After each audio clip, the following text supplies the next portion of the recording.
What's going on, everyone? So welcome to my latest video. This is my review for the TV series, The White Lotus.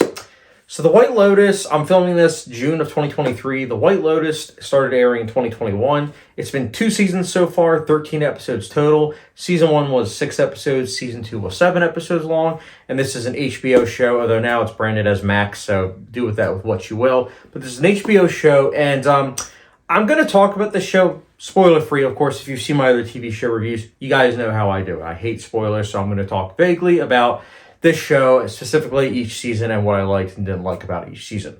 But for starters, in case you don't know the premise of the show, it's simple. It is about the exploits of various guests and employees of a tropical resort, as well as over the span of a week.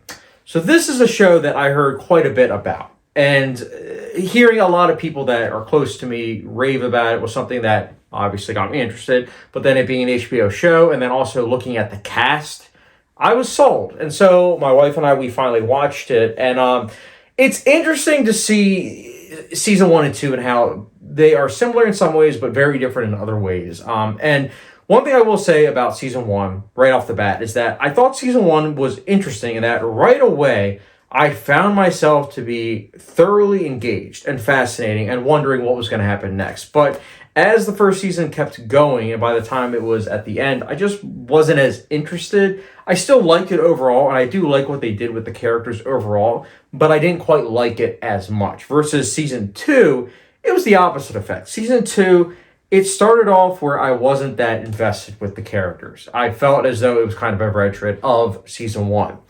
That being said, over the progress of season 2, it got better and better. And by the end of season 2, I was hook, line, and sinker. I really, really liked what they did with season 2 by the end. I thought it was very effective. And overall, both seasons with what they are accomplishing, they succeed. I mean, here's the thing.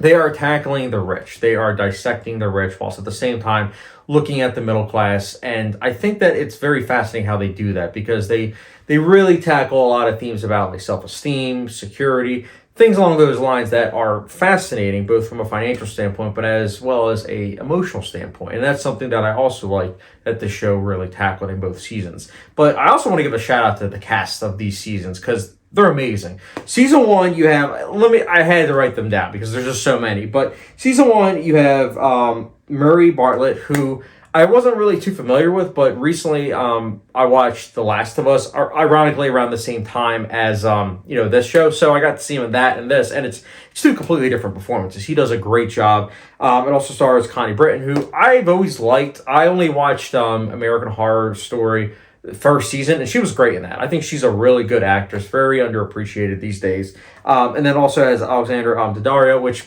ironically enough, I was showing my wife True Detective season 1, which she was in that as well. So it was funny when we were watching True Detective season 1 and White Lotus season 1, how she was in both. But she's really good too. I think that she gave a really nuanced performance. I really liked what she had to offer, and just how her performance in particular was very facial expression based, and I really liked that. But then I also have to say, Jake Lacy, holy cow, literally in my notes, I have down, I hated him. I hated his character. I really, and that was the point. They did a great job, but holy cow, I really did not like Jake Lacy's character as the spouse of Alexandra Daddario's character. I mean, he did a great job acting. He did. And then also Steve Zahn is great. I've always been a fan of him. He looks like Woody Harrelson, but I really like him. And then Sydney Sweeney, who everyone knows from Euphoria, she's really good. And then someone I wrote down because I don't think I've really seen her in anything, but after watching The White Lotus, I can definitely see her being in other stuff because she did a great job. Brittany O'Grady, she did a great job. She plays the friend of Sydney Sweeney's character. She did a really good job. I really liked it. All those performances were the ones that when watching season 1, I was like, this is great. This is great performances. And then season 2 is also difficult. Season 2, you have Aubrey Plaza, who, it goes without saying, she's a great actress. She's very versatile. I mean, if you've seen any of her stuff, you can see that she can play really serious, like in Emily the Criminal, but then she can also be really funny and comedic in something like, I don't know, Dirty Grandpa, which is a terrible movie, but I thought she was hilarious in that personally. But again, not a good movie, but still, she's got range, and that's what I liked about her. She did a great job. Will Sharp, I haven't seen him in anything really else, but he was great as Aubrey Plaza's spouse. I really liked the chemistry between them, or lack thereof, whichever your preference may be. Again, trying not to divulge any spoilers, but I really liked that whole dynamic. I thought that was fascinating. And then F. Murray Abraham, I've always been a fan of him. Amadeus, The Grand Budapest Hotel, those are two of my favorite films ever. So to see him in a show like this, it was nice. It was really cool. I thought he did a great job. Alan DeMarco, who plays the the grandson of F. Murray Abraham's character, I thought he did a great job. Tom Hollander, I really liked him. He's in a lot of British stuff, such as, like the movie Hannah or Pride and Prejudice, and he's also in like the Pirates of the Caribbean movies. Not necessarily British, but still. He's really good in that stuff, and he's also really good here. And then I also really liked Haley Louis Richardson, who I've seen her in other stuff, but here she did a really, really good job of being very vulnerable. I really dug her performance. And then Theo James, who I'm not going to lie, I'm just going to say right off the bat, Theo James I actually mistook for Dave Franco, and I actually lost a bet with my wife because I was so sure that was Dave Franco. I can't believe it. I know. I need to get my movie buff badge taken away, but holy cow, yeah, Theo James was really good. I thought he did a great job in the show.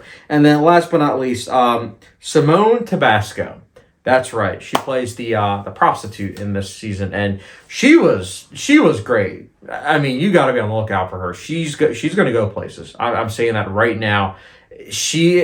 The same reaction watching her performance play off all these actors was the same reaction I had with Jessica Buckley, watching her in Wild Rose all those years ago, and then to see her go up the ranks and be in Chernobyl and Fargo, and now she's someone that most people know.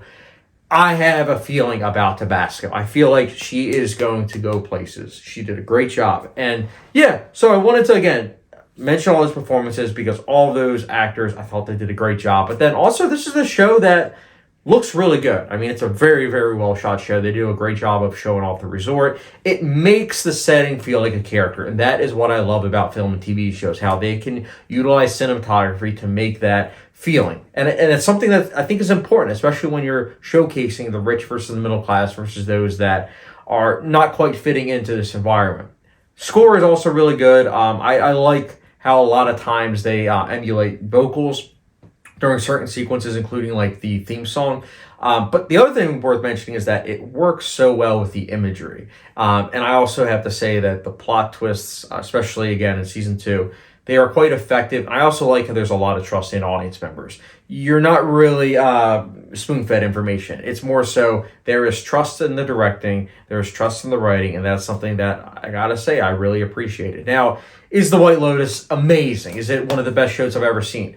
No, not yet. Who knows? Maybe season 3 will make it so that way I look at it as such. But as one-time watches, I really dug season 1 and 2. I think that they both have their shares of positives, but they also are interesting. And like I said earlier, how season 1 I thought started off really interesting and then gradually kind of fizzled out. Still liked the ending and everything, but it gradually waned in terms of my interest. Versus season 2 was the opposite in that I wasn't quite engaged with the first half of season 2, but I quickly did with the second half, and by the end I was hook, line, and sinker. So yeah, The White Lotus season 1 and 2 I thought that they were quite good, and yeah, that's why I'll personally be giving The White Lotus season 1 and 2 a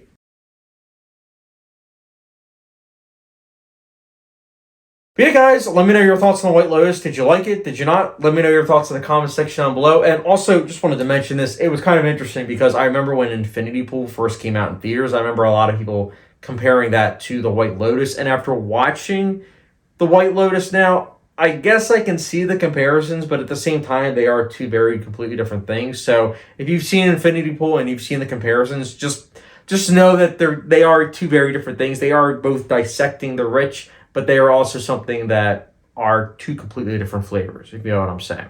But yeah, anyways, guys, again, let me know your thoughts on The White Lotus season 1 and 2, as well as if you're excited for season 3. And as always, guys, thank you very, very much for watching. Don't forget the subscription, notification bell, follow me down Letterboxd, and I will catch you guys later.